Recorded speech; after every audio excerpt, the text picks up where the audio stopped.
águas, onde o rio se estende. Marduk se levanta, o destino a nos guiar. Deuses em guerra, o caos se expande, mas o poder de Marduk vai nos libertar.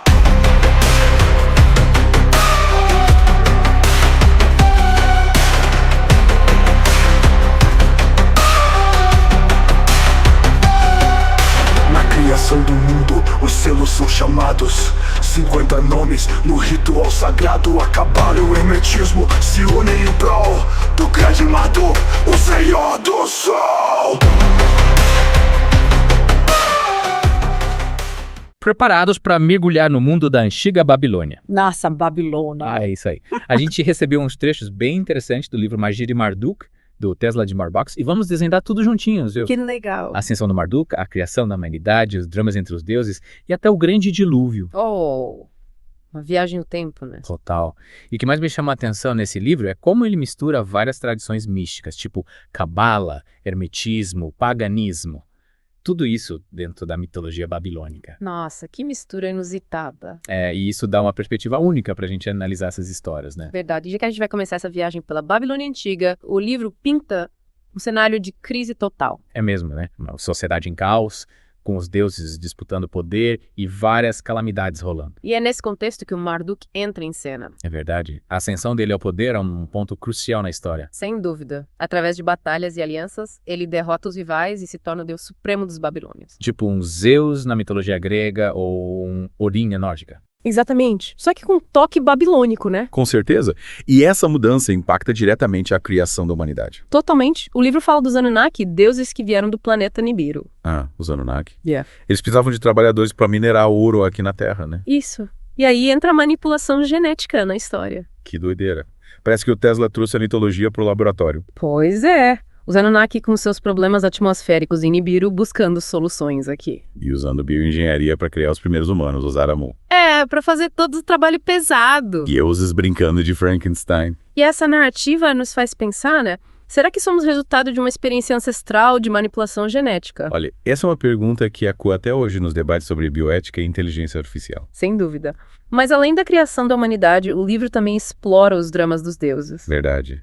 Traições, ciúmes, disputas de poder. Uma verdadeira novela cósmica. E o Tesla descreve a história de Nana e do Muzi, um amor proibido com um final trágico. Que triste. Uma metáfora para a dualidade da nossa existência, amor e perda, paixão e dor. Shakespeare ia adorar essa história. Com certeza. E essa teia de emoções se estende para a relação do Marduk com o tio dele, Enlil.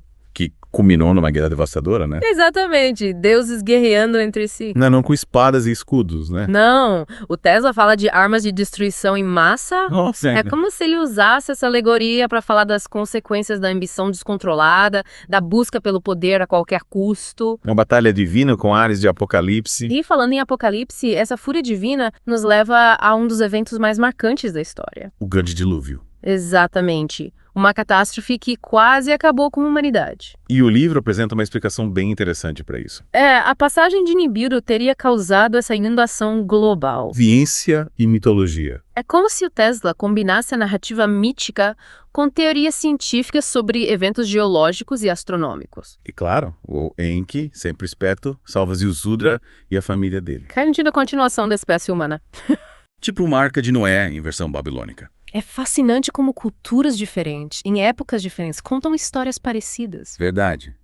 A história do dilúvio está presente em várias tradições. E ela nos faz pensar sobre os ciclos de destruição e renovação da humanidade. Mas, e aí, o que acontece depois do dilúvio? O que acontece com o mundo? E com Marduk? Devem Ele ter. finalmente consolida o poder dele. A humanidade consegue se reerguer Nossa, quanta pergunta. para sabermos o destino da Terra, dos deuses e da humanidade. A gente precisa continuar nossa jornada pelo Magia de Marduk. Preparem-se para mais revelações.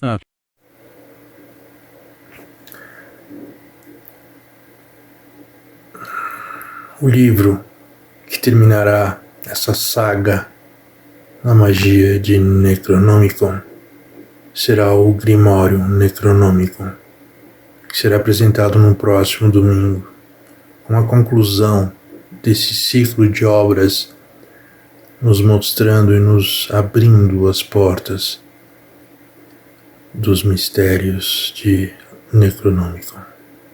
Sim, é embasado na obra de H.P. Lovecraft, um grande mestre do gênero, que em sua pesquisa abriu os campos para a literatura ocidental, os mitos de Cthulhu.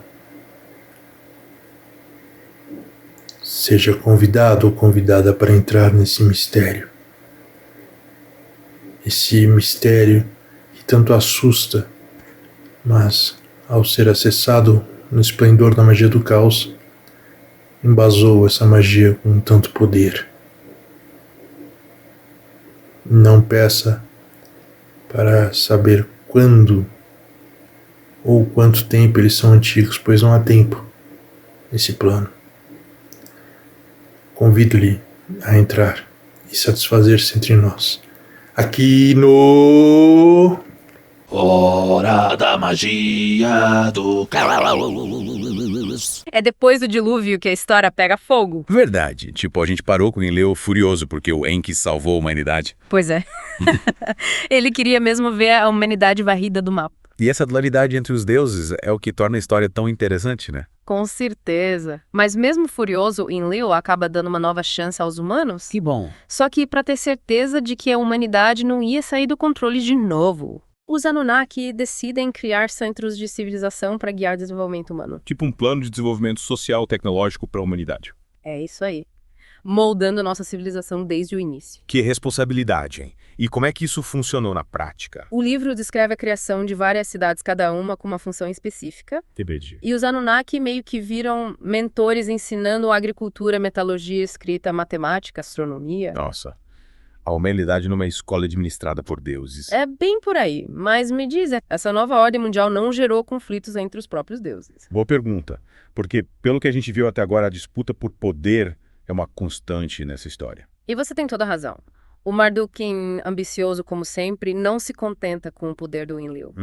E ele quer ter mais influência sobre a humanidade.